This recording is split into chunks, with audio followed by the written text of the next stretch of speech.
రావు కాంగ్రెస్ అభ్యర్థి ముందంజలో కొనసాగారు. ఇప్పుడు బీజేపీ అభ్యర్థి లీడింగ్ లోకి వచ్చారు. 30,378 ఓట్లు ఈయనకు వచ్చాయి. 5,983 ఓట్ల లీడింగ్ లో ముఖ్యంగా కేవలం 6,000 మార్క్ లీడింగ్ లో బీజేపీ అభ్యర్థి కొనసాగుతున్నారు. సో ఇక్కడ నాందేడ్ లో కూడా గట్టి పోటీ కాంగ్రెస్ అభ్యర్థి ఇవ్వడం జరిగింది.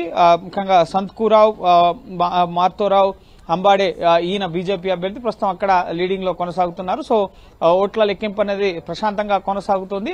మరో 11-12 గంటలకల్లా కూడా ఈ రెండు రాష్ట్రాల అసెంబ్లీ ఎన్నికలు అలాగే లోక్సభ ఉప ఎన్నికలకు సంబంధించిన క్లియర్ ఫలితాలు 11-12 గంటలకల్లా కూడా స్పష్టంగా తెలిసే అవకాశం ఉంది. సతీష్ రైట్ గోపి, మరికొన్ని సేపట్లో మీ అప్డేట్స్ తెలుసుకునే ప్రయత్నం చేస్తాను. జార్ఖండ్ లో మ్యాజిక్ ఫిగర్ ను అటు ఇండియా కూటమి దాటింది. అక్కడ మ్యాజిక్ ఫిగర్ 42-43 స్థానాల్లో ఇండియా కూటమి లీడ్ కనబరుస్తోంది. కొంత ఇది కాంగ్రెస్ పార్టీకి ఉపశమనం కలిగించే అంశం. బట్ వేరే మహారాష్ట్రలోనైతే ఘోర పరాజయం దిశగానే అడుగులు పడుతున్నాయి. ఇప్పటికే ఎన్డీఏ లీడ్ 209 స్థానాలకు చేరుకుంది. అక్కడ మ్యాజిక్ ఫిగర్ 145కు మించి దాదాపు 55+9 అంటే దాదాపు 64 స్థానాల్లో ఇంకా మెజార్టీని కనబరుస్తుంది. ఇక్కడ బీజేపీ సిగ్నిఫికెంట్ విక్టరీ అయితే ఉంది.